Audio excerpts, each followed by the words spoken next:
Welcome back to another episode of Tack Bodybuilding. I'm here with Mr. Phil Viz yet again, and today we're going to go over the topic of rest day nutrition. Since you guys are constantly asking about the whole idea behind zero carbs or a low carb rest day, people are worried about whether or not that's going to interfere with their ability to grow. They're not in a surplus. So I initially I've always had the idea of doing a lower intake on rest days compared to training days because it's just what makes sense from a logical standpoint. I didn't really get the whole low carb or the way that we structure it now until I started working with Phil and got that from him. And that's where I started to talk about it more. And this is where a lot of the questions come into play. So I guess, Phil, why don't we start off with touching on what is the whole idea behind doing these really lower zero carb rest days? Why would we do that? Well, let's just discuss real quick why there would be dissent on the topic. A lot of times, what we figure out logically, makes sense and it usually works. But then what we do is we listen to science and people's opinions and methods, and then we second guess ourselves, right? We're not sure of what we thought was right, and a lot of times, you'll think about things through life, fitness, whatever. You end up going back to what was logical because that was the right answer in the first place. So like you said, logically it sounded right to you, and the reason why you even thought about it is because other people don't do it. So, but listen, anytime you break from the norm, when you innovate something, when you go in a different direction, you're always going to get the same. Like we've seen it, right? Back in was it 2013 or something like that, I advocated for longer rest periods in bodybuilding, and I got torn to shreds. I got attacked by every big bodybuilder, a coach, and everyone you can think of. Name big names. A lot of them attacked me on Geared Up and on the internet because I said that. Oh, bodybuilders don't do that. Now it's the norm, right? Like research has supported it, and it just seemed to me it was logical. Why would I start a set trying to execute something max performance short of breath, out of oxygen? We only have so many fuel sources. Why would I start with one of my fuel sources low? Just doesn't make sense if I'm trying to get the best set possible. And you know who really figured that out? Where I got this from was the powerlifters. They were smarter than us. They were ahead of us because max performance, they take very long rest periods. So as far as bodybuilding, I think as long as you're not letting your nervous system relax, as long as you're not losing your pump and your blood flow, you're not losing your sympathetic state that you're in, your performance stays high. Long rest periods are not bad. I used to take up to 4 or 5 minute rest periods on big sets, and it worked, and it still works. It works to this day. So, it's not a bad thing to just be logical and think outside the box and question what the norm is because you may be right. You're sitting there thinking, well, how could I figure something out that everybody else is against and nobody else figured out before? Well, you might, and I've done that numerous times because I was, I guess, brave enough or stubborn enough or egotistical enough, maybe cocky enough to break from the norm and think that I was smarter than everybody or think that I was right. But sometimes I was, and this is a clear situation where I was right and everybody attacked me. So but that's where the joke is, like I go against the norm, I go against the grain. It's not me being like smarter than everybody else. It's me being brave enough to just say this is logical, this makes sense. Why doesn't this work? Tell me how I'm wrong. Well, that's how everything that's working. That's how science evolves, theory. Yeah, it all starts with theory. It all starts with anecdote. So I think that everybody watching this, you guys need to understand that just because all your favorite bodybuilders and competitors and coaches do a certain thing doesn't mean they're right. Yeah. Use your head, be logical, try it out yourself, see how it works. Because I do zero carbs on off days with all of my clients. A lot of the people that have taken my course have. All of my apprentices do. A lot of people that have learned from me do. And guess what? Pretty much works across the board. And there's a very logical, sound reason to it. So let's talk about that a little bit, right? So Yeah. Sebastian, what was logical to you about it? So, I mean, before I even worked with you, the whole idea of having a lower intake on a rest day was logical from the sense of I'm just resting. Why would I need this amount of energy intake in? And then also you take into account, just the amount of volume of food that you're pushing, giving your digestive system a little bit of a break, being able to go back into the following day and being able to push more food. I wouldn't lower it as much as like we do now, ever since I started working with you and what I really have relayed to a lot of my clientele, but it was still substantially lower because it just made sense that I didn't need that on those days and it wasn't going to negatively impact me because I was never hyper focused. I think this is where the The problem is a lot of people just become hyper focused on the scale, and it wasn't like I need to move up 1, 2 pounds every single week. I just knew that's not how progress worked. Yep. And you know what? You just made the entire argument. You just did it yourself logically. You just made the whole argument. Like, do I need this extra energy? What are carbohydrates? Carbohydrates are energy. Do we need energy on our off day? Do we need that kind of energy? Our body can still produce glucose, gluconeogenesis. It can produce energy from fats. We're going to be okay. We're not, unless unless you're like manual labor, unless you're like doing, extensive like work, exercise, movement, then you really don't need the carbohydrates. So, what carbohydrates are not going to be essential, right? So what is essential? Essential fatty acids and essential amino acids, right? So we need protein for recovery. We need fatty acids for recovery, right? We don't need carbohydrates. Yeah. So if we supply our body with what we need for recovery, then that's going to be fine. Now, if you supply too low, then your body's going to start to convert some of those energy substrates or some of those nutrients into energy because you need energy to fuel cellular processes and whatnot. But if you supply enough of it, you're going to be fine. And then the last little argument is going to be, well, what if I'm training tomorrow? I want to load up. I train early. Well, that's why I put the cheat meals in the final meal because Yeah. I do allow them to load up for the next day a little bit by putting some carbohydrates in that final meal and whatnot. Sometimes, and it's going to be situationally dependent, but it's a very, very simple concept, very logical, makes a lot of sense. And here's the thing: what you just said about where you don't like to put food too low, as low as I like to go on the off day. Well, here's the thing: if I put food lower on the off day, what's that going to help stimulate hunger, right? It's going to clear out the digestive tract. It's going to make my digestive tract nice and clean and healthy and not inflamed, and my appetite up. And guess what? I can feed myself more on training days to boost performance. So what I'm doing is actually I'm helping prime for the next day as well, right? So I'm going to be hungrier the next day because I'm hungry. I'm going to process the food better. And I always challenged everybody to actually, me and Scott Stevenson were discussing this at length. I think it's 2019 about taste, right? And your body accepting food, facilitating digestion and processing. And I don't think that there's much research on this, but I'm telling you, this is either proven or it's going to be proven. But I challenge to tell everybody: if you put a piece of grilled chicken in front of you, dry, burnt grilled chicken, whatever, or you put a burger there, right? If I told you eat the grilled chicken, what's going to happen? You could probably do it. You could probably start chewing on it, swallow it, but it's going to be dry in your mouth. It's going to be a struggle. That burger is going to go down easy. Why would the burger go down easy? It's more calories. It should be harder theoretically, right? If we're talking about just calories in, calories out, trying to grow, and it's because you're going to start salivating and you're going to start to want the burger because it tastes good, and that's your body priming digestion. Salivation, that's digestive enzymes being released in your mouth right away, trying to digest. And another thing that I challenged everybody to do was get an intra workout shake, right? The one that we all like to do. Get a very good flavored one you enjoy, and use that during your intra workout. Now, I want you to get another one and make it taste like dog shit. See what happens. It's going to sit like a brick in your stomach. You have upset stomach. You're going to have a bad workout. No difference in composition, just taste. So the way the body accepts food is going to play a part in digestion. So if you're hungrier, you're going to process the food better because your body wants the food.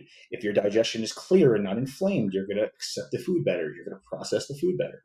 So I'm not only cutting out unnecessary calories, right? And, somewhat restoring sensitivity and whatnot. Now, there's a misconception that cutting down just carbohydrates is going to boost insulin sensitivity. It's the total calories that are being reduced that's going to actually boost insulin sensitivity. But it's not just like a special carb thing; it's just calories. But I'm removing the carbs because they're not necessary. So that just happens to be the macronutrient I'm removing. But we're priming for the next day. We don't need that. We have everything that's essential that's needed to grow. Notice our protein intake is pretty high in that day. Fat intake is a little bit higher. I will push it higher if necessary. I always start with a certain baseline, and then we'll move up. Breakfast is usually the highest day or the highest meal in fats, and we move from there. But you're just going to process everything better the next day on the training days. And that's another thing that I'm looking to do is prime for the training days, right? We've all had training days where, listen, that's happened to me today. I ate breakfast. My stomach was messed up for one reason or another. Took all my supplements normal. Just I think I was a little stressed out about something and it affected my digestion. Yes, people at home, stress can mess up your digestion. Um, and food wasn't going down right. It wasn't processing. It wasn't digesting. It took me a long time to get my workout started and to do well. And then I texted Sebastian, I had to delay this 30 minutes because my digestion was all banged up and I wanted to just rest and close my eyes. So, like it can really mess up your digestion. With your digestion's messed up, it can really mess up the way you're accepting food, processing food, workout performance, all kinds of things. So you want to make sure your digestion and your processing in your body is, really accepting of food and in good condition on training days. It's going to be important. So less food going through your digestive tract is going to do that. Even intermittent fasting is great for your digestive tract at times. Whenever I have a bout with my colitis flares up and I have real bad, inflammation in my digestive tract and, bloating and whatnot, I don't feel well, I'll just fast. The best thing you could do to your digestive tract is rest it, not put any strain on it at all. Don't eat, and that helps, facilitate recovery.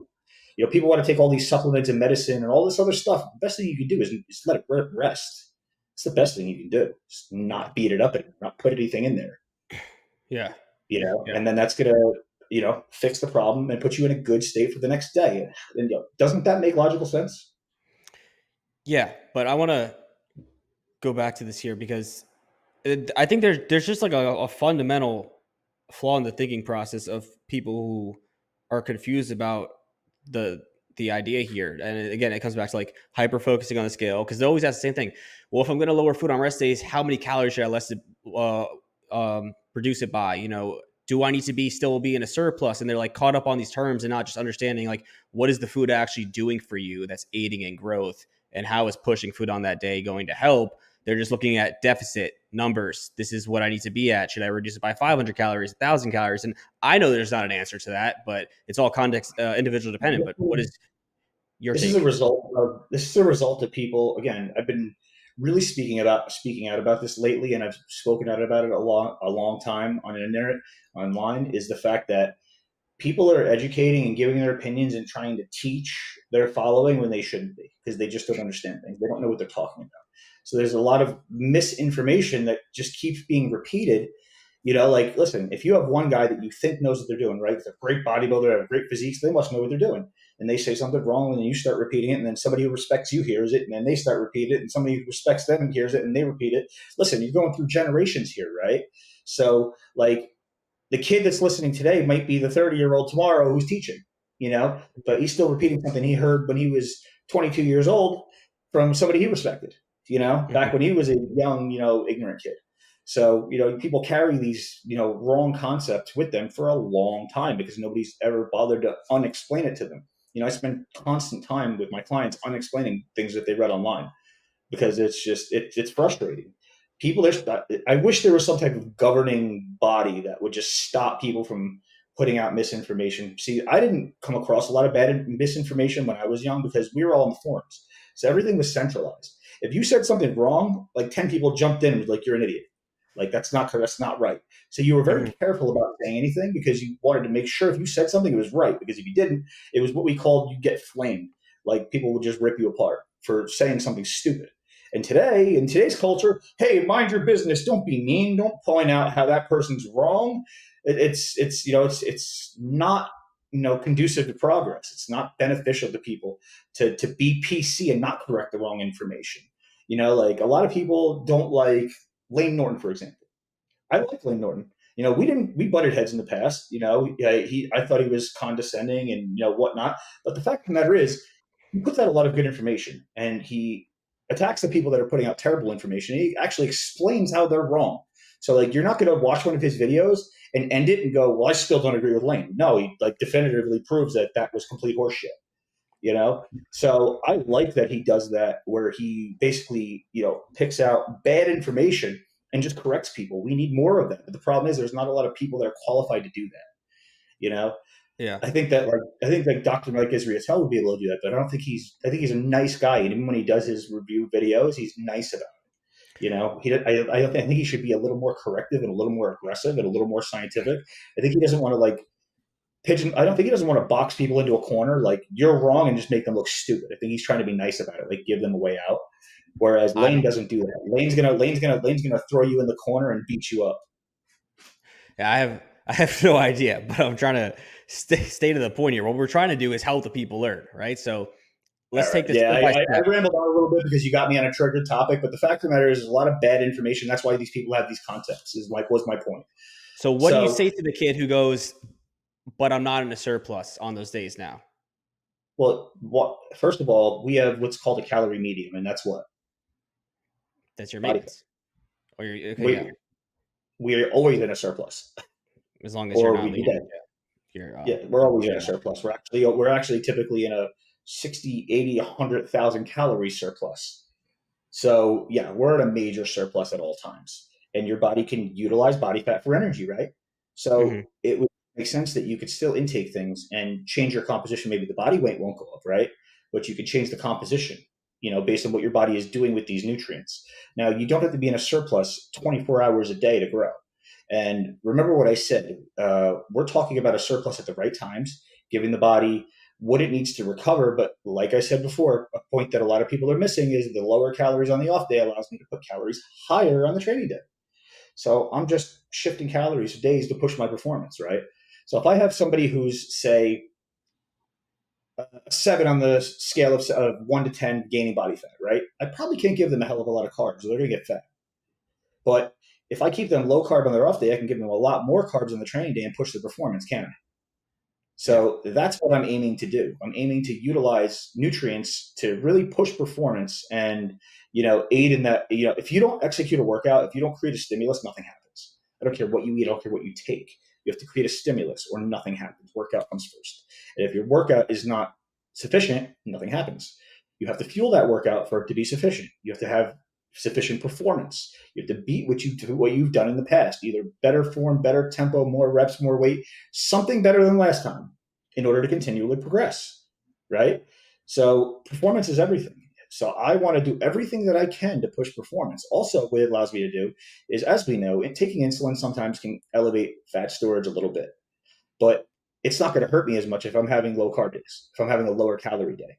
It's going to allow me to do that more aggressively on the training day, which will push performance because I think that pre-workout insulin is much more important than post, because it's going to load up glycogen, it's going to load up electrolytes, which people don't think about, and it's really going to be able to push the hydration within the muscle. It's going to be able to push your performance. You're going to get more sets, more reps. You're going to be stronger.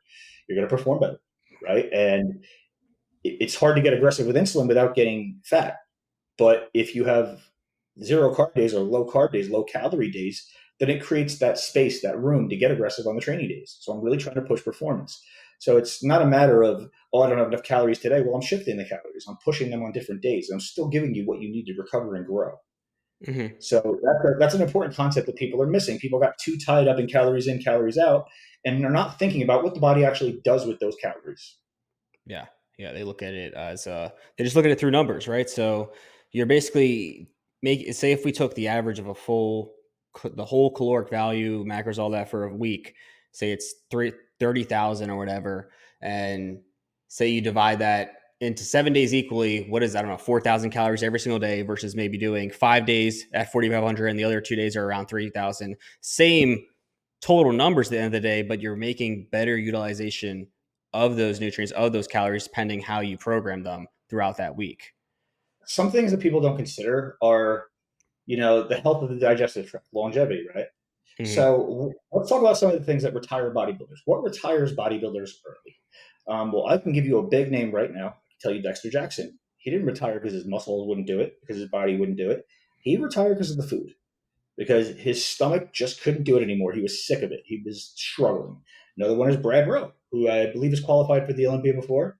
Somebody I was friendly with in the past, haven't talked in a while, but good guy, good bodybuilder, just couldn't do the food. So people don't realize digestive tract retires a lot of bodybuilders, and a lot of bodybuilders have struggled with digestion. Listen, we watched Hunter struggle with digestion for what, 3 years?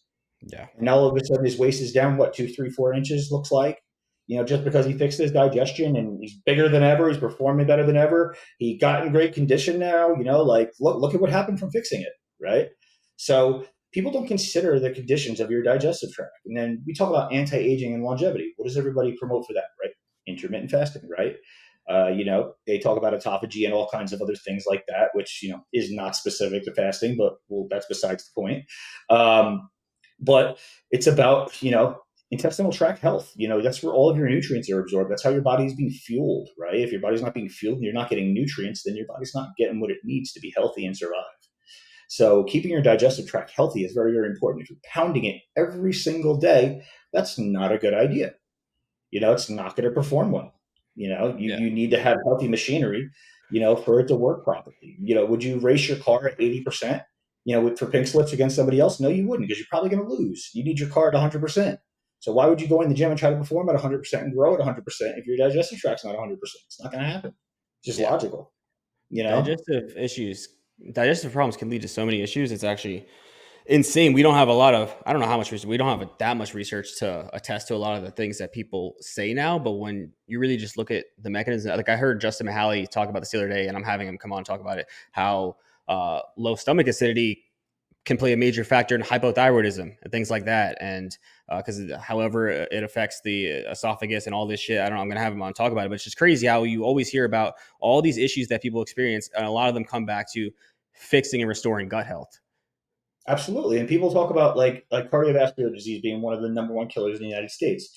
I think that with more research and more attention to the topic, in the next couple of decades, they're going to find that digestive health plays a major part in longevity, because it's just logical. It just makes sense. If you're not getting what you need to be healthy and survive, you're not going to be healthy and survive very long. Mm-hmm. So it's a big, big topic. And look at the food, especially in the United States, the crappy food that our FDA gets paid off by the big companies to clear.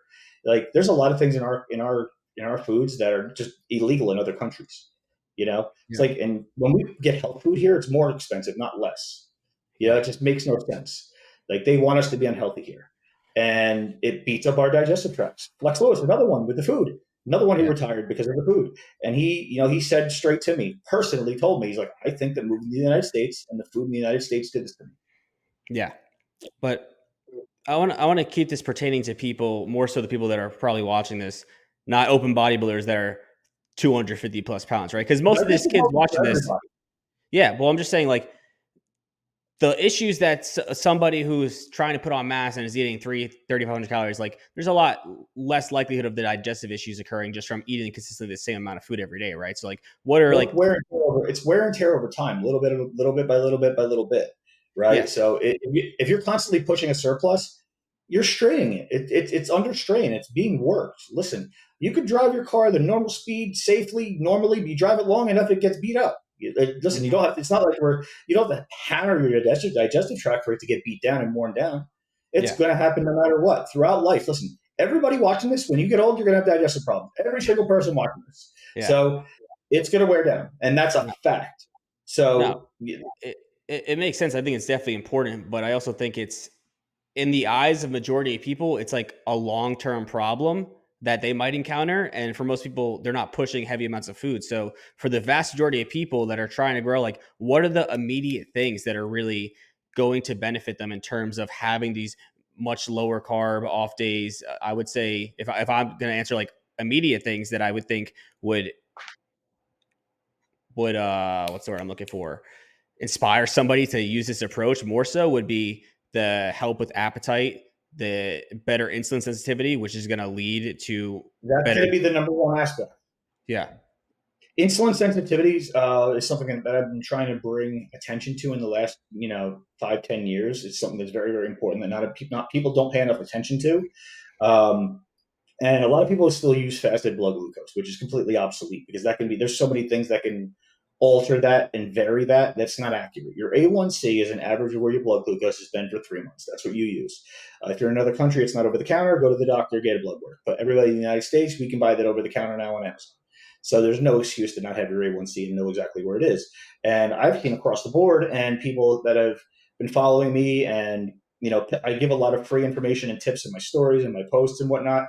And coaches that follow me, even high level coaches that have picked this up and started using this, are like, you're absolutely right. Like 5.2, 5.1, 5.0 A1C is like the sweet spot. It's like really good. When they start to get into 5.3s, 5.4s, we start having growth problems. They start bloating. They start holding more water. They stop growing so fast. So your A1C, how insulin sensitive you are, it's not just glucose. It's amino acids. It's all nutrients that plays a part in.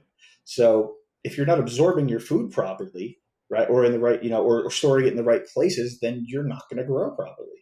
So insulin sensitivity is a huge player in partitioning where the food's going to go, and how well you're going to uptake it. So staying leaner by having some lower calorie days is going to be much more effective than just pounding the calories. One of the things that I hate the most, I can't stand, that people started saying like 10, 15 years ago is, if you're not growing, you just got to eat more. That's not true. Hmm. Because if your digestive tract is banged up and you're eating crap and it's inflamed and you're not absorbing everything, then that's not true. Because I can literally give you exact cases of people. I could show you evidence of people that came to me and were eating a certain amount of food and they lowered their food. They weren't growing and they started growing. Just because why? Because I made the process more efficient, because I structured everything properly, because I made sure that they got what they needed and they didn't get too much more than what they needed. They weren't eating crap. They weren't eating wasteful things. They weren't causing inflammation. They weren't having digestive distress. They didn't have loose stool. They didn't have systemic inflammation from the body that's stemming from a destroyed digestive tract that's inflamed. They didn't have low energy anymore because of their digestive tract being inflamed. When your digestive tract is all messed up, well, your microbiome plays a part in your mental state too. Depression, anxiety, and things like that. And then when you're depressed, anxiety, then you start to stress out a little bit more, and then it's a circular motion because the stress can disrupt your GI. Like I said today, just mental stress for me today disrupted my digestion, and that can happen. That absolutely is a medical fact, and people know this, so that's not even debatable. I mean, So the you healthy, even, what are you gonna say? no, yeah. I was gonna say you even hear people say it all the time. I know I've experienced it. I'm sure you probably experienced it because you love pizza bagels and all that shit. When you are constantly eating like shit, obviously that's having a negative impact on your gut. And oftentimes you will feel mentally like shit. Like you might not be super depressed, but there's a clear difference in the mood and just well-being that you have when you're eating like that versus when you're eating clean on a good protocol, healthy foods. I've always told you that you're intelligent and you're ahead of the field for your age. And I don't necessarily, I mean, I think you're very intelligent, but I think it's because of your ability to just be logical. It's not because you've read the right books or studied the right sources or followed the right people. I think that you are, brave enough to use your logical mind and figure these, like everything you said is logical. It's not something you read in a book. Yeah. It just makes sense, and people need to do more of that. Don't be afraid to question things. If something doesn't make sense, don't think that they know some. That's what happens a lot. You'll hear somebody say something that you respect or something, and you're like, that doesn't make sense, but they must know something that I don't know because look at who they are. That's not Yeah. true. Maybe they're just making a mistake, right? Because there's a lot of people that I can tell you right now that are respected. And you know who I think some of these people are that I think Yeah. are idiots, Yeah. because they truly are. They say a lot of wrong things, but they say it very confidently. And people think they're smart. So it's not about who you listen to; it's about your ability to think for yourself. Use your logical mind, and like you've just done. You didn't say anything scientific. You just said logical things that are true, right? So I Yeah. think people need to do more of that, and stop just letting people tell you what's right without an explanation, without a logical explanation, because it doesn't make sense. There's a lot that, like everything we've said here, it makes logical sense. It makes scientific sense. It makes sense in every sense of discussion. Hmm. So I don't think that this concept can really be challenged. Yeah. So tell me exactly why, for anybody who just doesn't really understand how this works in a generalized sense, how is having those lower caloric days improving sensitivity? Okay, it's just improving sensitivity by keeping your body composition better. So less calories, you're going to accrue less body fat. So if your body fat is lower, your insulin sensitivity is going to be higher. You're going to partition things better. You're going to partition things better. You're going to process all your nutrients and food better. When that happens, you're going to perform better and you're going to recover better. It's just that simple. Okay, yeah. But what I was trying to get at is, you're never obviously you in the long run you could be more sensitive or more resistant, but it's like a sliding scale, right? You could be more sensitive or more resistant at certain points of the day. So I know what you do and what I do for a lot of my guys, which I initially got from you is, we do the basically zero carbs for the first 4 or 5 meals, and the last meal we'll have carbs or we'll allow a free meal. And Yeah, it's because you're in a more sensitive state at that point of the day at that time, right? Now and also, you process it better. yeah, you're gonna process it better. You're more sensitive at that point in time because you've gone that whole day eating that way. And then also, I guess another benefit you could add is since you've gone that whole day, if somebody has a very high appetite, maybe the additional carbs can help with serotonin and sleep, so they're not going to bed in a shitty state. I guess I never really do it because of that, but I think that could be another benefit. All right. Well, let's take this from another angle, and let's just use a nuke and destroy the discussion completely. Right. Okay. So anybody who's jumped into contest prep watching this right now, who has given it their all. right? Who's had a sense of urgency, maybe a little fear of failure, letting that push them, right? Like where you're just in the gym, like I don't want to embarrass myself on stage. Like I have to do this or I'm going to be nothing. Like they put that kind of pressure on themselves, and you really go hard in prep. What do we know about the first 8 weeks of prep? The What's first going to happen eight to your weeks. performance? What's gonna happen to what To your performance. in the first 8 weeks? Performance First, usually go say the first third of prep. Does your performance go up or down? up. But you're in a calorie deficit. Yeah. So how does that happen? Because you're more efficient with your nutrients, because you're more insulin sensitive. That's a nuke right there that destroys the discussion. Because you talk to any Olympian, you talk to any top competitor in the entire world, they're going to tell you my performance goes up the first half of prep. But you're in a calorie deficit. That just nukes the entire conversation right there. Yeah. I mean, you see people growing preps all the time. Where's that strength coming from? Magic? Thin air? Yeah. They're going to say gear. That's what they're going to say, gear. Okay, yeah. What is the gear doing for you? You're growing. Okay, Yeah. so it's the gear. So you're growing, but you're not on gear in the off season. Yeah. That just nukes the discussion right there, completely. Every single Olympian. Listen, anybody here that knows an Olympian watching this, ask any Olympian that you know, any good pro that you know. Find me one that performance doesn't increase the first 8 weeks. See, One. but do you think that's because of that? Because those guys at the top, I'd assume they're already locked in the offseason too. So it's not like them being more locked into their nutrition in the beginning of prep. I feel like that's more of a mental No, thing at that point. but they're getting leaner and they're getting more sensitive and they're partitioning their nutrients better. So Yeah. even though they're eating less calories, they're growing better. They're recompositioning is what's happening. Mhm. And that happens for a period of time until there's no longer sufficient calories for that to happen, which is generally like mid prep where performance will start to level off. And then, hopefully what I try to do with my people is not see a performance drop until like 4 or 5 weeks out. Sometimes it happens a little sooner. When you start getting really lean, it's inevitable, because there's no longer sufficient calories to grow and sustain that muscle mass. And I just had this conversation, I think it was with Andrew Berry the other day, or I forget who else, but like we discussed like any good coach knows if you get a client peeled, there's no such thing as losing no muscle at all in the last 4 or 5 weeks. You've got to lose a little. You got to lose something to get peeled. Has to happen. You're not. You're never going to be that perfect, that precise. Just it's not possible. To get into that level of peeled. So I think we were discussing. The classic guys. We discussed before. The classic guys have keeping their PEDs up because of how lean they get. And being able to hold on to their muscle mass. But you're still going to lose something. But up until that point, you get stronger. You perform better on less calories. Why is that? Somebody explain that to me.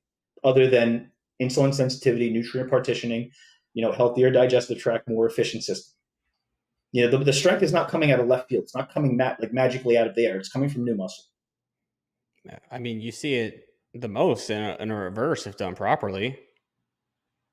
Well, that happens too, and you're still controlling the calories. You're not just blasting calories. You're trying to stay hungry as long as possible. And we've talked about that too. Like when you reverse diet out of a contest prep, what's the main? There's one word that defines rebounding, and that's hunger. The longer you can stay super hungry, the better your rebound is going to be. The sooner as you eat like crazy for 2 days and you destroy that appetite, your rebound's over. It's done. Mm-hmm. You're not going to restore that type of ravenous hunger.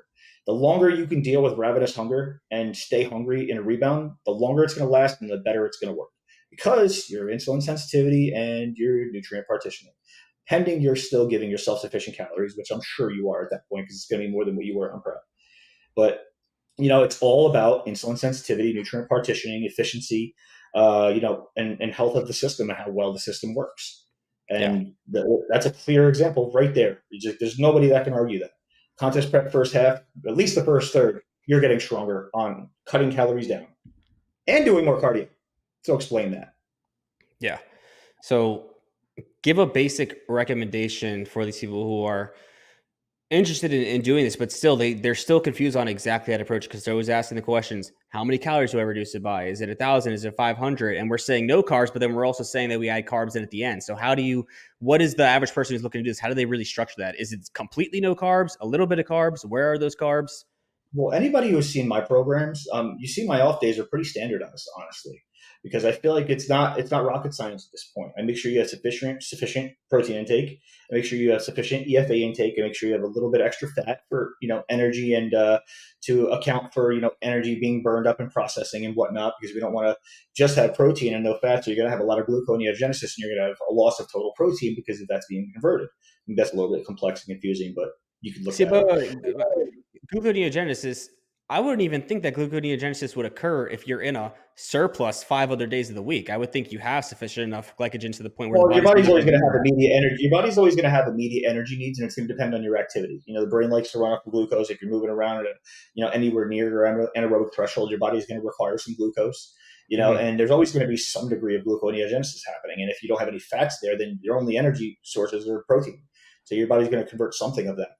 Because listen, it takes a decent amount of energy and work for your body to free up fat and then convert that into energy. Whereas if you had protein traveling through your digestive tract, it's gonna be a lot easier to just convert that into glucose and burn it up. So your body's going to want a lot of the time to use what's in your bloodstream. That's why we do like abs or calves and whatnot before we do fasted cardio in the morning, to burn up that floating energy in the bloodstream and get right into a fat burning zone and whatnot. But if we discussed that before, you know. But as far as converting gluconeogenesis, it's going to happen to some degree. It's just you don't want it to happen to a large degree. But I make sure I have a pretty substantial surplus in protein on the off days. I try to err on the high side. And then I will make sure there's sufficient EFAs, more than what is required, some extra fats. And then at the end of the day, I tell my better athletes, and most of my better athletes don't opt for the cheat meal. They opt for a big clean meal. So they'll do like a big ribeye with olive oil and, cups of rice and some fruit, things like that. I don't put a limit on it, but it's just a lot of clean food. And because listen, let's face the facts. If you eat junk, it's going to do something to your digestive tract, something negative, right? If you're eating a lot of processed sugar, fried foods, a lot of garbage, it's going to do something to your digestive tract, and we prefer to avoid that. The cheat meals that I give are psychological; they're not physiological. They're not for your performance. They're just for your mental state. But if you're mentally strong enough and you're determined and you can do without it, you're going to do better with the clean food. So I suggest on that final meal, you stick to clean food if that's what's most important for you to you. But listen, you're not weak if you need a cheat meal here and there. You need quality of life too. You need to live. So people have kids. Kids want ice cream. They want burgers. They want to go to dinner. You want a date night with your wife or your girlfriend or your husband or whatnot. So it's okay to have your cheat meals in there. But if you're really, really somebody driven, really somebody determined, you're going to be better off with the clean food. And you put that in at the final meal, like you mentioned. You haven't had carbs all day. Your calories have been lower all day. You're going to be hungry. You're going to process that really, really well, and you're still going to wake up hungry. And that's a good thing, because that's not going to linger. See, if you eat a bunch of junk and a bunch of fat, you might not be hungry in the morning. It might still be in your bloodstream. If you eat clean food, and you don't eat a crazy amount of, reckless calories, then you're going to still wake up pretty hungry. Your body's going to process that pretty damn quick because, it's been hungry all day. So you've processed everything efficiently. You've got a nice meal in to help load you up for the next day. You've had sufficient protein intake. You've had sufficient EFA intake. Your digestive tract's gotten a little bit of a break, and you're primed and ready to go the next day. I find that programs where you're not hungry for breakfast don't work very well. So if you're constantly pounding calories and you're constantly in a surplus, you're going to find, sometimes you're going to be fighting with your breakfast. And if you're fighting with your breakfast, what's the rest of the day going to look like? You know? So like I think that's these are some very important aspects that people are missing. They just want to focus on numbers, because a lot of people have preached this and a lot of people have pushed this and nobody's questioned it, and nobody even asked themselves why I believe this, right?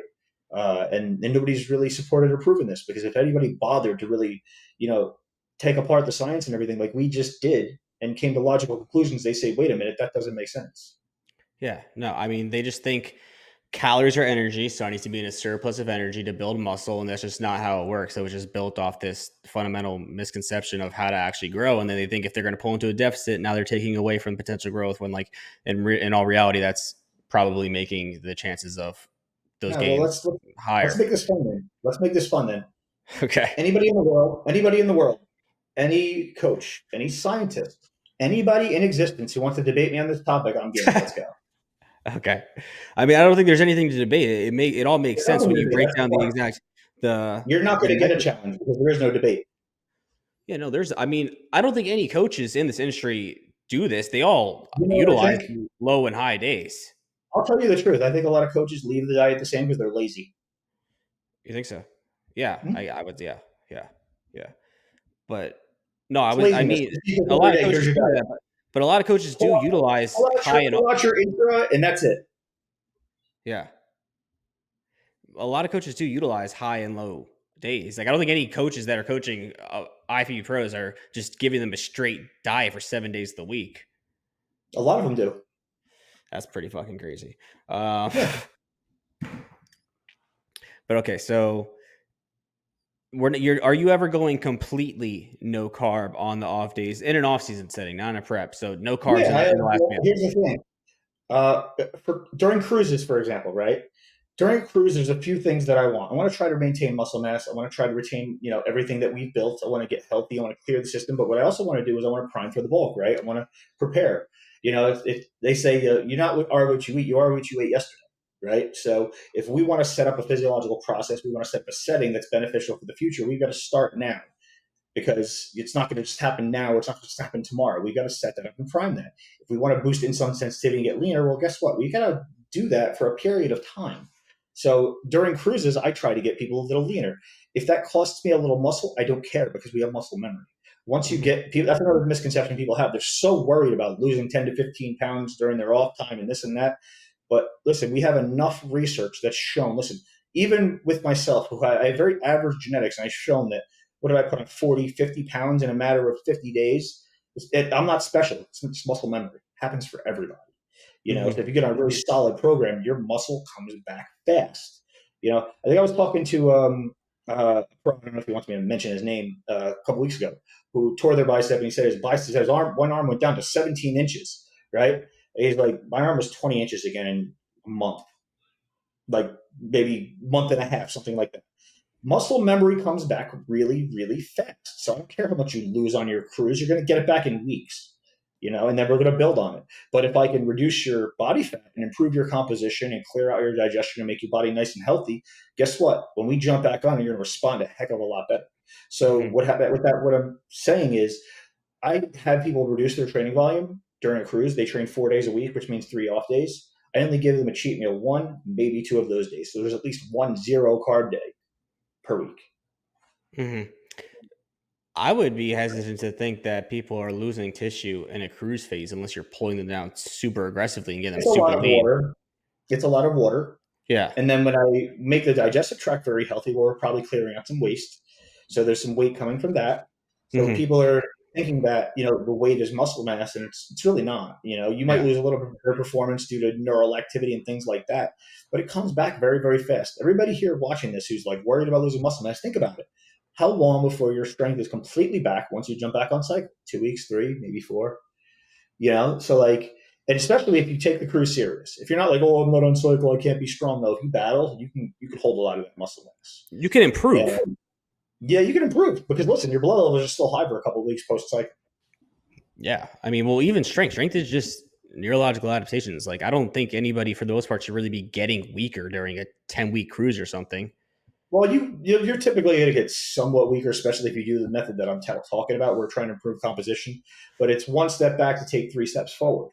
Yeah. So I will have some zero carb days off season just for that purpose. If I have people with digestive problems, trust me, I have no problem putting even a pro on a day or two of intermittent fasting.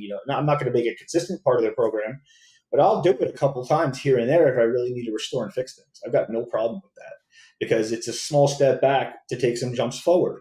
And people are too scared to do that. They think that everything is linear. They think that everything is just forward, forward, forward, forward, forward. Now it's a zigzag. You got to take a step back here and there to take some jumps forward, and that's the way this works. And people, I think the calories every day, like you said, they're scared to see the scale drop. They just want it to go up, up, up, up, up, up, up, up, up, and that doesn't work. When you see that happen, you get fat people. You get Mm-hmm. people that are holding a lot of water. You get a lot of bad composition. You get high blood pressure. You get health defects and things like that. So we don't want that. We want to stay healthy. We want to make sure we're performing optimal. So that requires rest at some point. Mm-hmm. Letting the body rest and relax and heal. Yeah.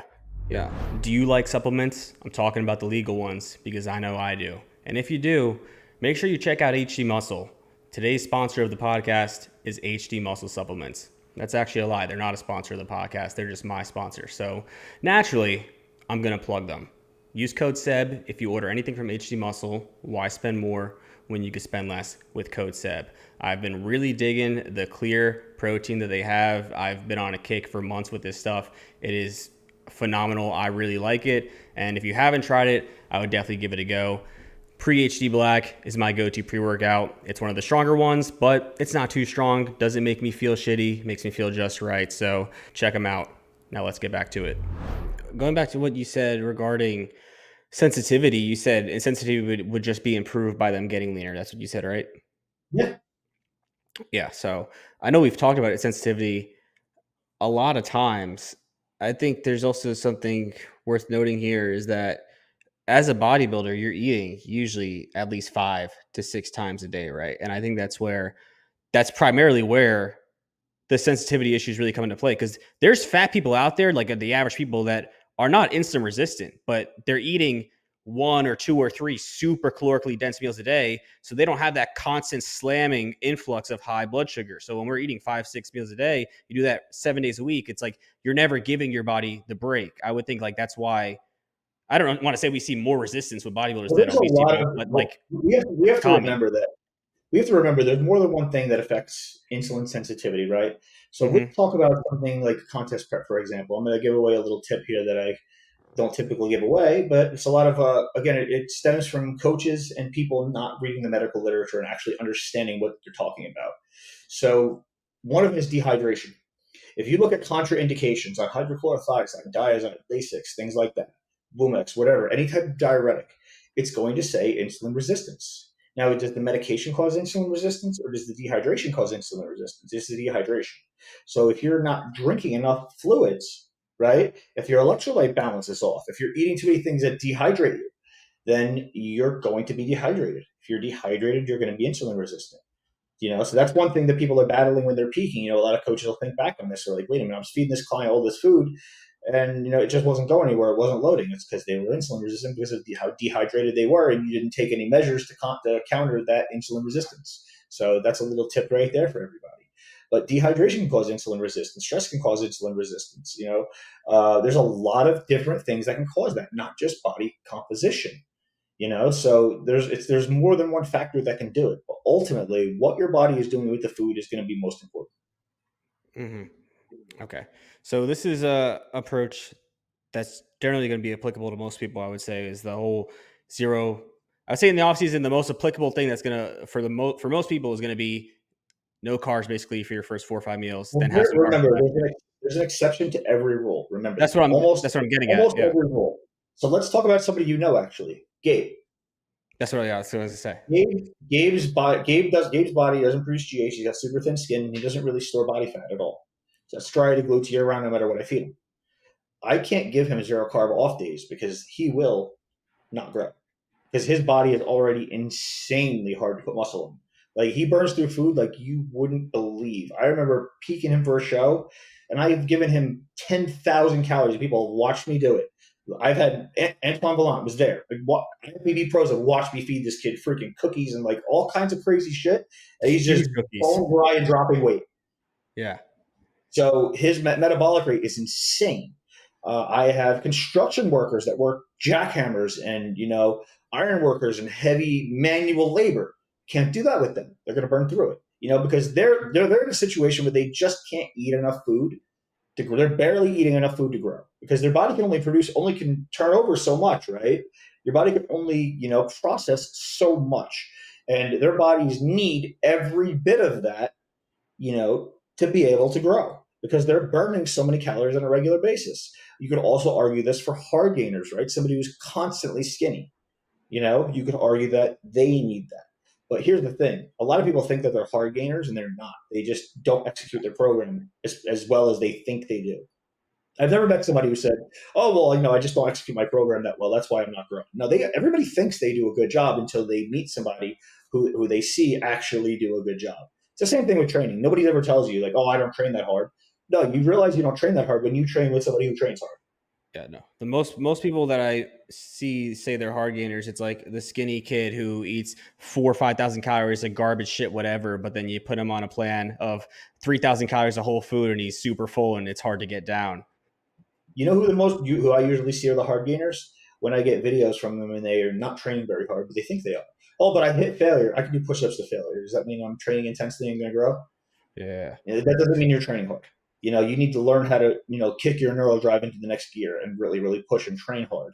Hmm. Like it's those guys like it's 12 rep set. The first 8 reps, they look like they're half asleep. They're comfortable. If you ever watch my training videos, my face is squinting from the second, third rep because I'm making it count. I'm putting everything I've got into every rep, whether they're easy or not. And Hmm. people don't do that. They're just like kind of like in limbo waiting for those hard reps. So I'm making every single rep count, even the ones that I could do without a struggle. So like people don't train hard enough, and that's why they don't grow.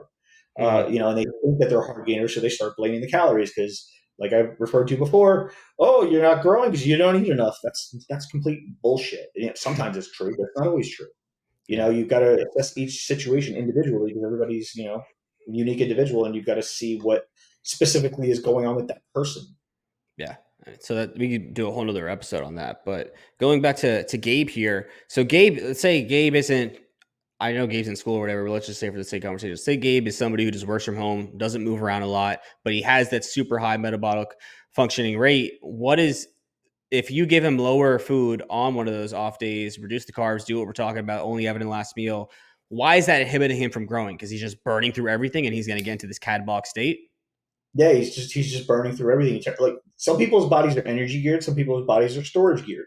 So like I know people don't like to buy into the whole body type thing, and the body type thing is not an actual thing, but it's a general like idea of how a person's body is functioning, right?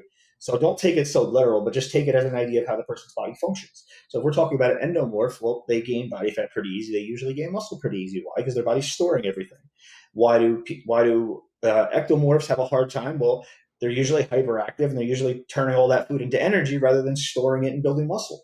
Like my body was like that. My body liked to produce a lot of energy. I was hyperactive like you wouldn't believe when I was younger. I couldn't sit still. But it's a matter of just unique individual genetics and situations and scenarios. Like Gabe right now is actually very mobile on his feet because he's in residency. He's an MD now, so that even more of a struggle for us because now he's got how many steps a day on top of the difficult situation. So it's a real struggle because his body can only produce, turn over and process so many calories. So then we have to look into other avenues of, amplifying what the body does with those calories, and you Mhm. can, I don't want to talk about what an MD does, but, you could kind of read into that and, figure it out. Yeah. So you would say for somebody, like I know a couple kids where they claim or whatever, they're very lean, very lean guys year round, no matter what. But they claim if they eat like less than 700 grams carbs, getting a pump is mediocre. They go immediately flat. Do you know what I'm talking about? So let's just say even that's true. There's people like this, right? Those are the same people you're saying where they're just burning through shit no matter what. Well, let's dissect that first. How many times have you had a client intake who tells you they ate so much and they were actually eating so much? I'm not saying my client. It's not my No, client. I just asked you. I just asked you a question towards you, just to make a point for the viewership. How many times have somebody told you they ate 800 calories and you did the math and it was 800 carbs and it was actually 800 grams of carbs? Yeah. Almost never. People just they don't actually do the math, or they do the math wrong, or they use some terrible calorie counting app and whatnot that just gives them wrong data and wrong information. Because believe it or not, a lot of them are wrong. Mhm. Um, it's just people don't do what they think they do. How many times has somebody said to you, I eat so much, and look at their diet, you're like, where's the so much? You're like, I do that in my first 3 meals. Yeah. Yeah. Of You're like, course. I eat a ton of protein, it's like 6 ounces. Yeah, no, you Yeah. don't. You don't even get sufficient. So like, there's not a lot of people that say that to us, and a lot of the people viewing this that have that perception of themselves reflect on this. Go actually do the math. Do the math on what you eat on a regular basis. Do the math on how many carbs you have. You're probably going to surprise yourself that it's not as much as you think, as much as you've probably told people before, because you actually thought that. It wasn't your fault. You just didn't do the math and they dig into it. But Mhm. for the people that do operate like that, like they're really burning through everything, you've got to find ways to really, elevate calories, make sure that the digestion is sufficient because your body is going to be under some type of strain and stress.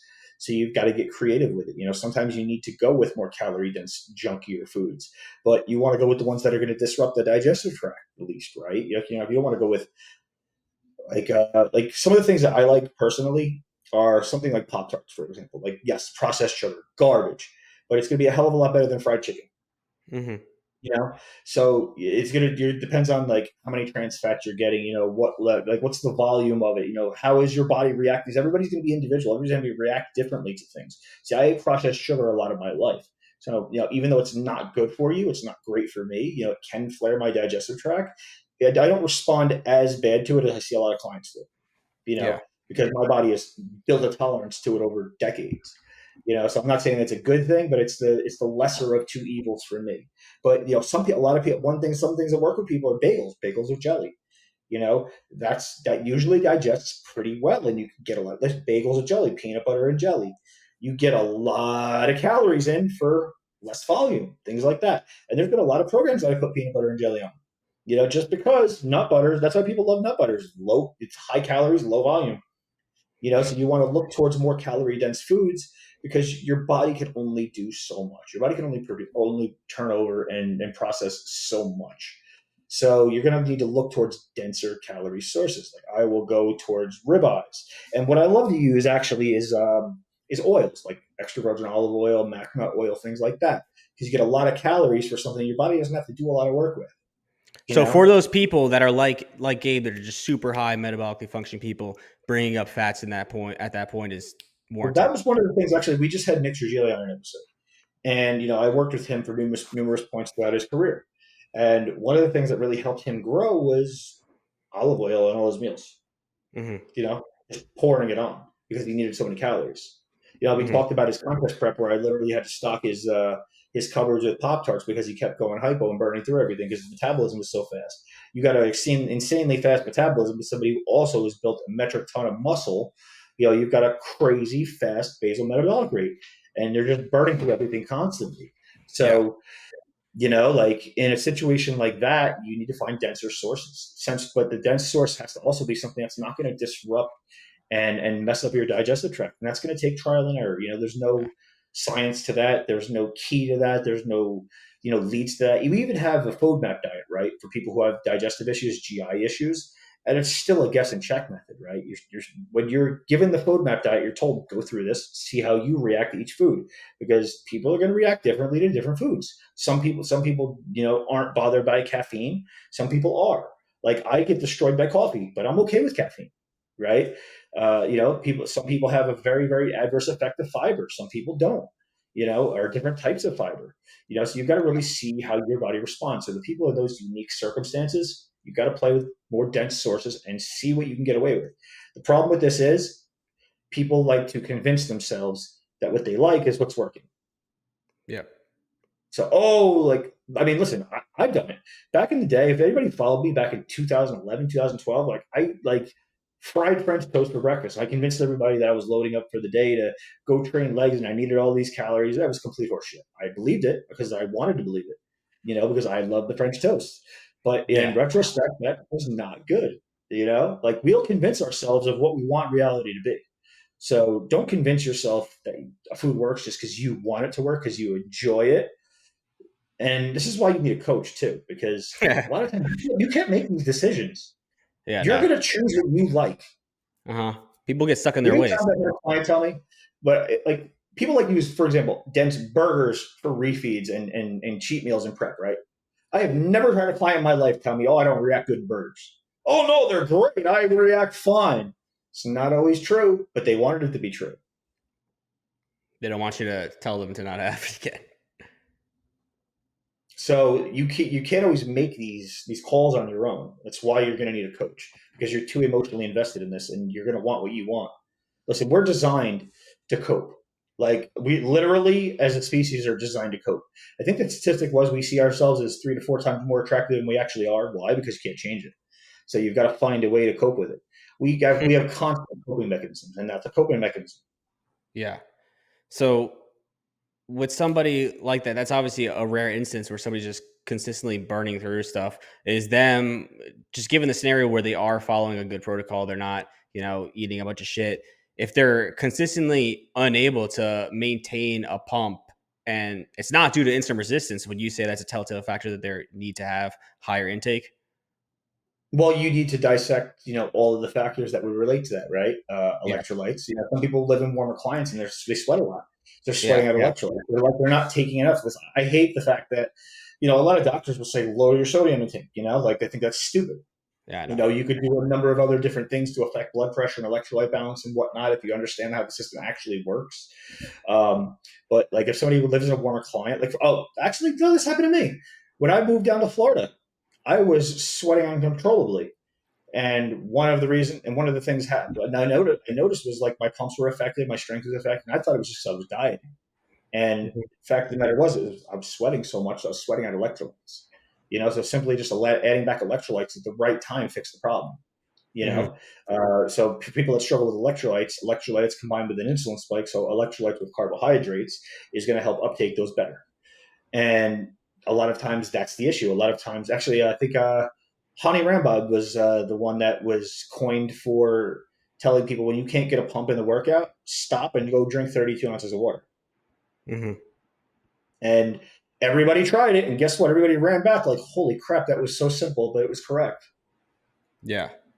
Yeah. So, like, it could be a very simple solution for why you're not getting pumps. It might not be the food; it might be something else. I know. I know. There's so many variables to look at, and I'm just trying to give people like think of questions someone would have, but you can't ever give direct answers to this. I'm just trying to give like different outlets Exactly. for So I don't things that want to give a direct answer because it could be the wrong answer. Because then yeah. they like listen, they take the direct answer here and they go and try it. Well, that didn't work. They're wrong. So I want to make sure that people understand that there's more than one answer to it. Like that could be the answer, but there's possible other answers. This is why you need somebody educated to help you. I never understood like bodybuilders like thinking they can do this on their own. Every other sport in the world has a coach, but this one doesn't. Like you could do it without a coach. Would you go try to play baseball and basketball and football and tennis and other sports without a coach? Absolutely not. Yeah, no. But for some reason, you would try to operate lifting and nutrition and recovery and drugs and competing and calorie balance and cardio and all those things that require a lot of education and knowledge of physiology and experience without a coach.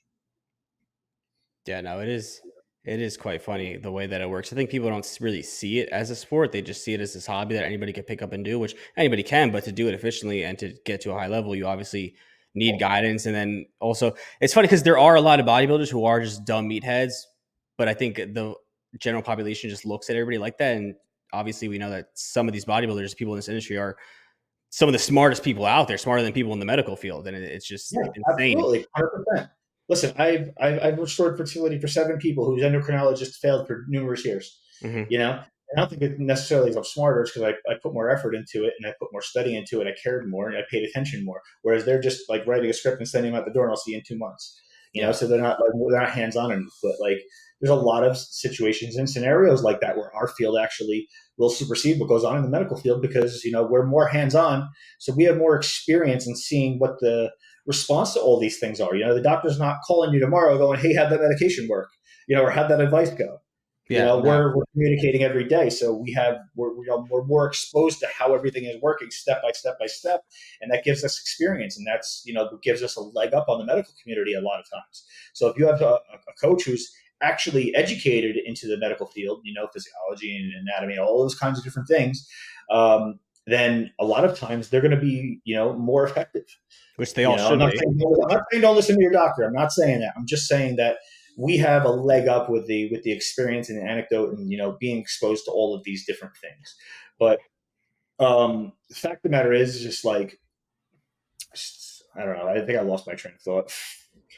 Yeah, no, I mean, I've said what you're saying a thousand times before. Again, it's because we have actual communication with these people, and your job is to problem solve. A doctor's job is Yeah. to write a script. It's not to fix the problem, it's to fix a symptom and hopefully the person feels better. Our job is to get to the root cause and Well, make we sure. take a lot of we take a lot of information from the intake. We take a lot of clues. We take a lot of their own personal experience, their own personal anecdote. But the fact of the matter is, we don't know how somebody's going to respond until we do it. Hmm. Listen, I pride myself in being able to nail a response the first time I formulate a plan and send it out, and they all of a sudden start responding. But have I had to edit a plan in the first 2 3 days a week? Yeah, a bunch of times because what made sense to me and the feedback that they gave me and the information that I had just what either I got it wrong or they gave me wrong information. Something went wrong, but it wasn't right. So I had to go in and fix it.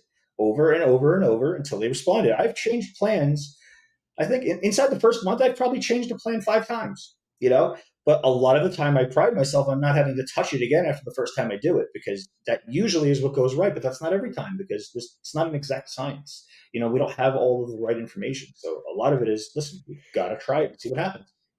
Yeah. Well, it's just amazing that how the general population just operates in such an, I don't know, I guess I could say ignorant. It sounds kind of fucked I up, knew but you were going to say, it's an ignorant manner because I've personally probably at least a dozen clients by now since I first started working with you, and I'm sure you've done the same thing, is I've had numerous type 1 and type 2 diabetics come to me living on insulin. And obviously, doctors are over there. They're supervised by doctors to some extent. They're giving them insulin and they're underdosing the insulin. Their A1C is in the sixes. And it's like being on protocol for a few months, their blood sugar is better than ever. Their A1C is down. They are now in a yeah, much healthier position. And they were with this doctor for years living with this condition and somehow never got that under control. It's amazing. the doctor ever thought to tell them that if they improve their body composition, then they're not going to need as much insulin. And it's going to It's be a just, lot easier to control their blood sugar. yeah, it's But just then there's insane. also scenarios where the doctor's just either negligent or old or like outdated information. Like I was dating somebody who was a type 1 diabetic. Hmm. And I remember I made a suggestion to her to alter her medication. And she's like, I'm not going to do that. I'm listening to my doctor. And, she was having, complications because of it. And eventually she went to a new endo. He changed it to exactly what I told her to do. And it worked. Yeah. you know? So I could have saved a lot of trouble listening to me ahead of time, you know? But, I think that, it's just a matter of, there's a lot of experience that comes into this. We're, like you said, we're exposed to a lot of things where we can be better at this than a lot of other people can. Hmm. It's not because we're smarter. It's just because we're more hands on, You would we're connect able to dots. control more. But yeah, like doctors, they frequently will make mistakes because there's a lot of individualized things that they miss. And body composition, eating healthier is just a major one for type 1 diabetics that is constantly missed. Yeah. Yeah. Well, it's again, it's the majority of people. I don't blame them. I think there's a fundamental issue with the education system or just how it's all based off of money, right? Like a doctor's job is not to coach somebody and do those things. Like that's not Well, their role. typically, medical doctors know absolutely nothing about nutrition. Yeah, no, of course not. But what I'm saying is like it comes down to every individual should be doing their own research and they shouldn't be like relying on these people. But it's kind of fucked up how like you can't rely on these people. Like I feel like you should be able to, but you can't. There's something wrong with the system. Listen, there's some phenomenal doctors out there. There's some really good doctors. Like we were just talking about Gabe, right? Gabe Yeah. literally said to me, "I want to be a doctor because I want to be one of the good ones that does the best they can and makes a difference. Not one of the Yep. people that just was a revolving door of making money and rushing clients in and out. He's like, I want to make a difference. I want to be one of the good ones, and his heart's in the right place. And I 1000% believe that he's going to. Yeah. So there Of are some course. great doctors that really, really do care and are really educated.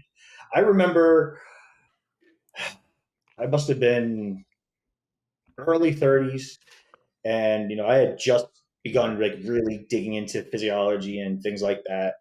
And I remember having a conversation with a nephrologist, and I had just studied, and I remember all this stuff fresh. And I'm sitting there thinking, I'm smarter than this guy. Nope, not even close. And it was a wake up call, because some of these people really, really do understand their job, and they really, really do care, and they really, really do put forth the effort. So there's some amazing doctors that are saving lives and improving lives every single day. But you're going to have bad apples in every field. You're going to have people that just want the money. Yeah. Just want a revolving door. I've had somebody that I dated tell me that GI doctors will take biopsies of things they don't have to because you charge for biopsy. When you're doing a colonoscopy or an endoscopy, they'll just do it because they can run up the bill on the insurance company. Hmm. And I think that's pretty shitty. So there's a lot of crappy doctors out there, but there's some great ones too. Listen, they Yeah. save a lot of lives. Hmm. Yeah. No, it's whatever. However, the insurance system works, it's all fucked up. But I mean, Gabe, just to give some insight here as to what it really takes, because you usually walk into a doctor's office, they hand you a script, say that's it, you're in and out. When I was dealing with that allergic reaction from the growth hormone, that's exactly what happened. I went to allergists, I went to a immunologist. They didn't understand anything. They said, here, try They this, don't care. right?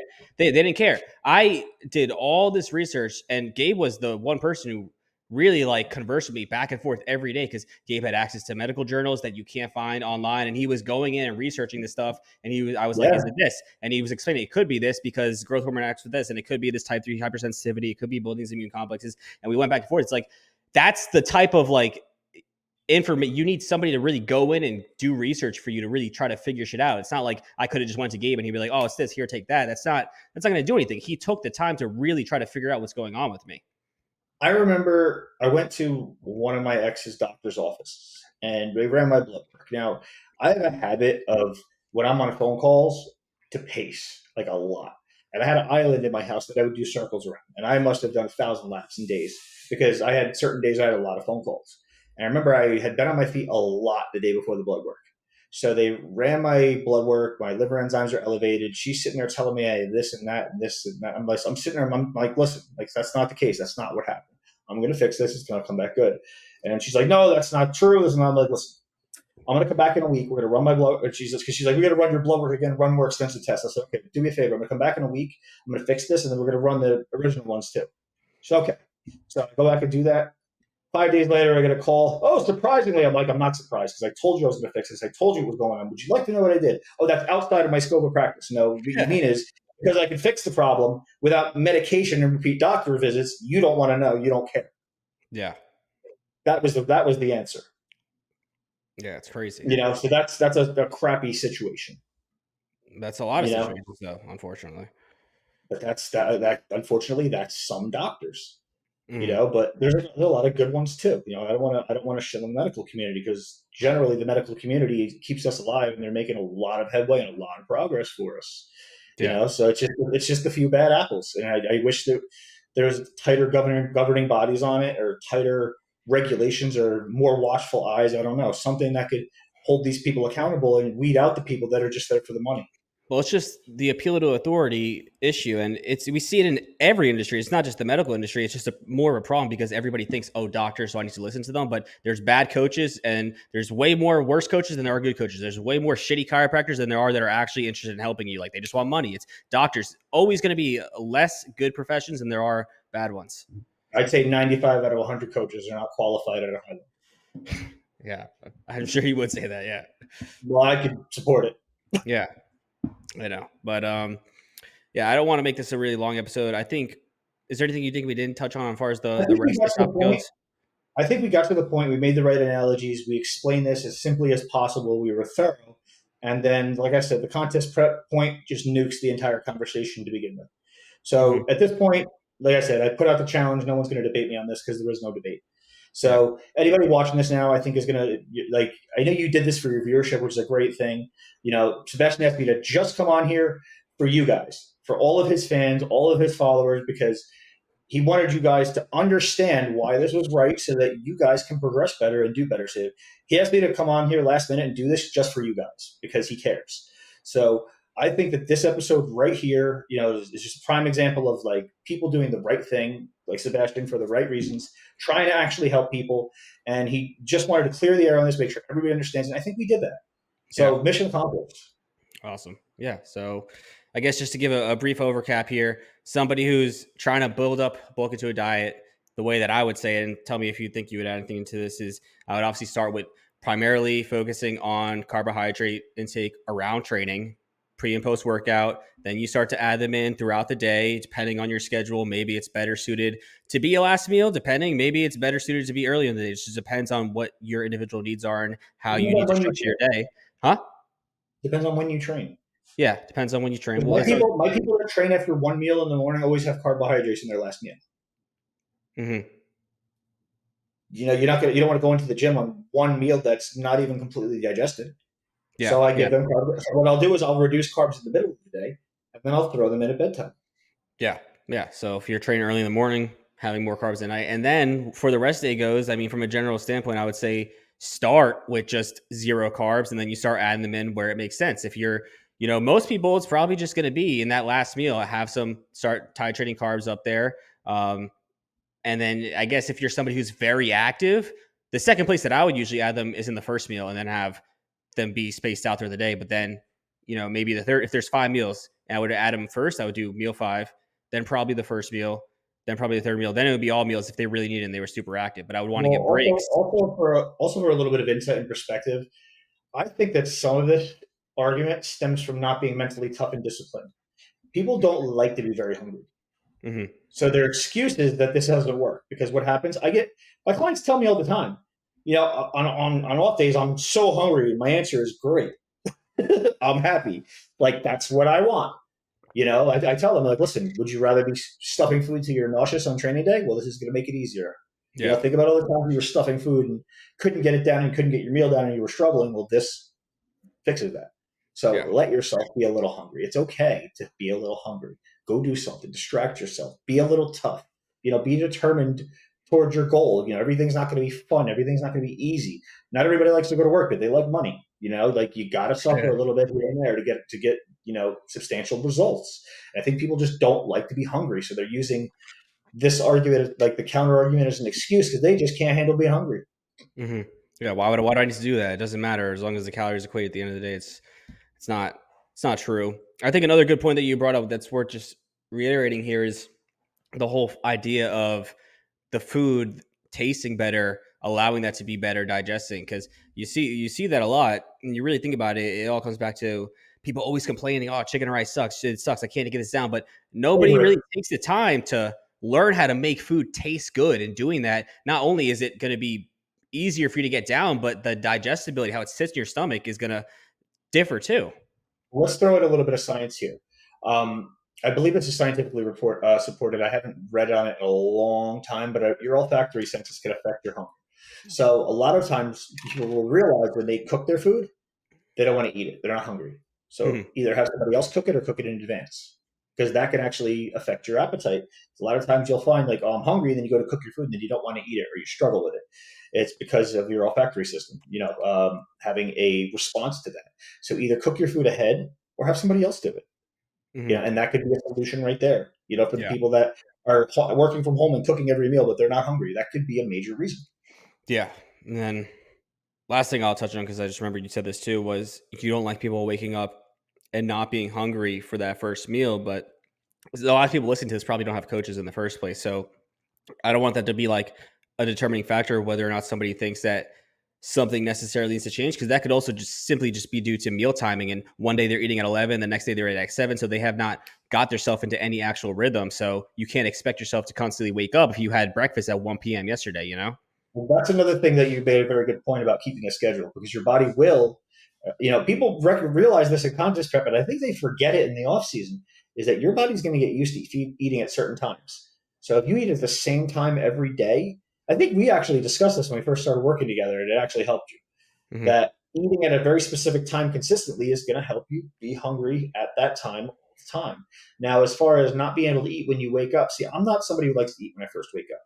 And again, these old school misconceptions of you got to eat right away, you got to get your metabolism going, you don't want periods of no calories in your system, all of that BS.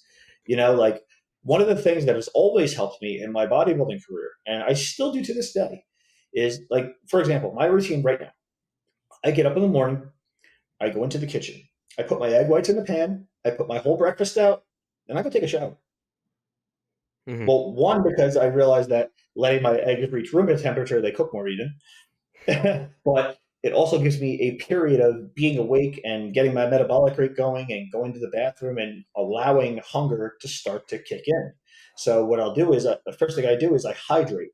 So I make sure I do 32 ounces of water before I even get in the shower. So I set my breakfast up, I set up everything for the day, I drink all my water, then I go shower. So it's probably 30 to 45 minutes since I've woken up before I eat, sometimes even an hour. You don't have to sprint to the table. If you're on a schedule, yeah, I get it. But if you've got that type of freedom, or maybe your coach can reduce your meal plan to 5 meals, because a lot of people do 6, and I think that kind of overdoes it in the off season. 5 is fine. Um, People will even stress themselves out about the time restraints of 6, but you don't have to sprint to your food. If waiting an hour will make you accept and digest that food better and you process it better, then that's a win. That's a good start to your day. Because if you're fighting with meal one, you're going to fight with every meal. Don't have stimulants before. No, when Caffeine, I go to Adderall. dinner, Yep. be What? like, I've been taking the Ascend in place of Adderall, but sometimes I will take Adderall because I've been ADHD all my life since I was 12 years Hmm. old. I actually didn't even start Adderall till my late 30s, but I feel like I need it now, to sometimes help me like get a big workload done. I won't do a full dose, but I still use it. But I don't take it until minutes before I start eating my meal because Hmm. I want it to get through my system unimpeded with food, but I don't want it to kick in so fast that it killed my appetite. So Yeah. I'm kind of like timing it where it's like hitting my system ahead of the food, but not so soon that I can't eat the food. But I have made a mistake before of, answering clients and texting or watching a video and sitting too long and waiting to eat my food, and that stimulant kicks in too quick, and then I'm struggling with breakfast. Yeah. Yeah. So I mean, I do the same thing. I take the Adderall right before I eat, but even like coffee, even just regular caffeine energy drinks can do that too and have a suppression on Yeah, appetite. absolutely can. So So you I should don't, I wait don't, do until that. after you I eat. don't, I don't touch a stimulant until minutes before I eat. Hmm. A lot of people like to wake up and have their cup of coffee to wake up, and sometimes that helps them go to the bathroom, and they have no problem eating. But if that's affecting your eating, don't do it. Yeah. Yeah. So it just comes down to eliminating those variables. Or even if, I'm somebody where I wake up and I get hungry, but then if I sit, like you said, you're distracted, I'm scrolling. If I wait 10, 15 minutes and don't eat, the window of Now opportunity you're is missed. totally Yeah. Whatever happens, my liver dumps glucose. I'm now not hungry again for 2 hours. and it's a matter of being regimented, staying on a schedule, doing what works. And a lot of people just they want the freedom of not being locked into a schedule and being into a regimen. But those also types of people that are not successful in life, because anybody who's successful is regimented. 100%. So being regimented is a good thing. It gives you structure, it gives you purpose, it gives you a clear vision of what to do. I go through the same routine every single morning. I enjoy my morning routine, Yeah. because I know that it's setting me up for the day, so I lock that into a positive perspective. Yeah, people get they're stuck in their ways. People want to be comfortable, and it's funny because I've had this happen to me quite a few times where I'll have a client come in and after a couple months they'll leave and they'll be like, "Oh, I just wasn't ready to commit to this level of bodybuilding." But it's bullshit because it's like you don't have to be the super meticulous bodybuilder. We can alter the plan so it's more adherent. You can be more adherent to it. There could be more flexibility, but the matter of the fact is they just want to do whatever the fuck they want. And 3 months prior to that, they're saying how important their goals are, but then once they see that they actually have to have some type of consistency and discipline in their life, even if I make it as easy as possible, it's like I can't do this level of commitment. So it just comes down to they I don't really want it. I know we've had this conversation before because I've told you, like, managing your business, that the money is not always worth it when you're taking on a client that's going to hurt your reputation and cause you stress. Yeah. And I'll give this away a little bit. When I have people that apply to me, like put in an application, and they're like, "Oh, well, I'll be ready in 6 weeks." If you Hmm. don't have a good reason, then I turn down your application. If it's Yeah. like I'm not mentally ready, like, okay, why are you not mentally ready? Did you have a breakup? Did you lose your job? If you don't have a reason that you need that delay, a good reason, then I'm turning down your application because you're not an executor and you're just going to not execute. You're going to make me look bad, and then you're going to badmouth me and tell everybody my program doesn't work and I'm not a good coach when you were just not a coachable client. You can't execute. So if I get somebody who applies and I just want to know pricing, because Yeah. those people too. I want to know pricing because I might check back in 2 months. If Yeah. you don't have, I said why? Like, what's going on? And if you don't have a reason, like, oh, I'm just not in it yet. No, I'm not working with you. Yeah. No, I do the same thing. And I think I got that from you like years before I even started working with you because the first conversation we had when I was like 18 or 17, that was what I asked you. And now I do the same thing because it does determine the type of person that you're going to work with. And I know it's hard for them to understand that where they're coming from. If there's a legitimate reason, like, oh, I get paid in 2 weeks and then I'll be a good, Yeah, cool, yeah, that's that's fine. fine. But if it's like, oh, like I just need some time to think about it, I'm like, you just told me that you're ready to start coaching. What is there to think about? You're either somebody who's ready to take action, or you're just somebody who's going to procrastinate and never do what you say you want to do. Now think about the flip side. But you've had applications, and the person's like you send pricing, and you talk, and you're like, all right, so they're like, oh, I'm ready to go. So I'll start tomorrow. Like, let's go. And Yeah. then you send them a program, and then they don't even talk to you for 2 weeks. You're like, are you okay? Yeah, I'm executing. They are always the best client. Uh huh. You know why? Because they're not trying to convince you. They're not trying to convince themselves. They know that they're going to execute. They don't waste time on bullshit. They don't hesitate. They execute. That's Hmm. always the best client. The person that's like, okay, I can afford that. Let's go. Like, let's go right now. Like, I'll start yesterday. And like, they're chomping at the bit. They're ready to go because they're driven and determined. They're self-driven. They don't need you to drive them. That's always the best client, and always like my client Noah, for example. I have to hold him back because he gets too goddamn strong. We saw Mm-hmm. him fucking tear his adductor with 14 plates per side of the leg press after repping out 600 pounds on a squat. Kid, 24 years old. I have a picture on my. If you scroll down my Instagram, you'll see what his legs did in 3 years. Like everybody, it looks photoshopped. It looks fake Yeah, it's because crazy. he just like you can't get him to complain. You can't get. He tore his adductor. He's like, oh, we'll fix this. We'll get better. Like it's insane, like the way his mind works. Like when you get that type of person, it's like, no, there's nothing that's going to stop me, Mm-hmm. and nothing does stop him. Yeah, Literally, nothing stops him. yeah, it's just I pure. have to hold him back because I'm worried about his safety. Yeah, yeah, it's just pure dedication. And a lot of people lack it. It's not something that is common, unfortunately. People don't realize, like, they look at the IFBB pros. There's a lot of people with genetics like those guys. Like you look at a Nick Walker. Yes, he's got genetics. That's not what makes him. There's 1,000 guys there's 10,000 guys with his genetics. It's this that makes him. You Mm-hmm. talk to him, you're not stopping him. Yeah, Dude, if he had to eat, if we found out tomorrow that mulch built muscle, he would eat it, and he'd yeah, yeah, smile doing it. yeah. No, You know, I made a point to one of my clients that, they're like, oh, this is going to be hard not to do, and I said like a Nick Walker type mindset. He only wants to do what's going to make him better. He doesn't let emotion have anything to do with it. He might love to squat. If you tell him tomorrow squat's not going to help him, no, I don't like squatting anymore. yeah. No, I mean, something that I tell a lot of my guys is if there's anything that makes you immediately think, I don't want to do this, then your immediate reaction that you should program it to yourself is, I need to do it. You're being emotional. Yeah. It's like I would go into the cold plunge when I was doing the fucking back surgery recovery. And every time I go in there, we go back there, like, fuck, like, I don't want to do this. Like, there was no part of me that wanted to get in there every time for 3, 5 minutes, whatever. But then as soon as I thought that, I was like, I have to go in right now. Like, it has to be done. Otherwise, I'm going to start You feeding can't into that. hesitate. You can't hesitate, and you can't give yourself the option. Yeah. Somebody who's highly successful. I think I've told this story a bunch of times. I haven't talked to him in a while. We're friends with Juan Moran, and I remember asking him, like, how do you always like execute the way you execute? And he's like, listen, he's like, my alarm clock gets off in the morning. He's like, I've never hit the snooze button in my life. He's It's like, not an it's not an option. option. He's like, I get up because I have to get up. It's like, if something has to get done. I don't argue with myself. I do it. That's it. He's like, there's Mm-hmm. no emotion. There's no debate. What needs to be done is done. And that's it. Yeah. People bring too much emotion into this. They let themselves talk themselves into and out of things rather than what's going to get me where I want to go. And even if you look at a lot of the statistics and studies, and even the psychological opinions on what makes people the most successful in this world, some people would say IQ, and they'd be wrong. It's EQ, emotional quotient, your ability to make logical decisions void of emotion. You know, and that's one of the reasons why Elon Musk is so successful. He's autistic. You Mm-hmm. know, so he's very like literal with all of his thought process. That's a clip. Well, it's true. Yeah, I He's know. very I know. literal with all of this. He doesn't listen. There's been interviews where he's like talking about an important topic, something he was doing with a rocket, and the interviewer goes, "Well, why didn't you do it with that one?" He goes, "You know what? Like right on film that he knows is going to go viral. He's like, you know what? You're right. We're going to go fix that. No Yeah. emotion, no ego. Just you're right. Yeah. And if people behave like that more, they'd be a lot more successful. Of course. Yeah. So, I mean, having So I more think awareness, yeah, it's not something that's easy, but it has to be taught. I think we said what we have to say here today. We're being a little bit redundant at the end now. So Okay. All right. let everybody soak this in.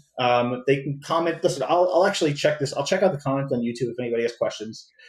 Just give me. I'll check like in a few days or a week or something like that. But I really don't think there's anything to discuss after this here. Yeah. Yeah. Okay. Yeah. I think we covered it pretty good. Hopefully, there's no more confusion on the rest day calories. And if there is, I'll just refer them to this video. If there's any further questions, you guys are confused about anything that was said here, just comment down below. Like Phil said, he'll go back and check them. I'll check them. If there's anything we need to reply to, we'll do so. But make sure you like this video, subscribe to the channel, make sure you're following Phil. And thanks for tuning in. We'll see you on the next episode of Brass Tack Bodybuilding. Peace out.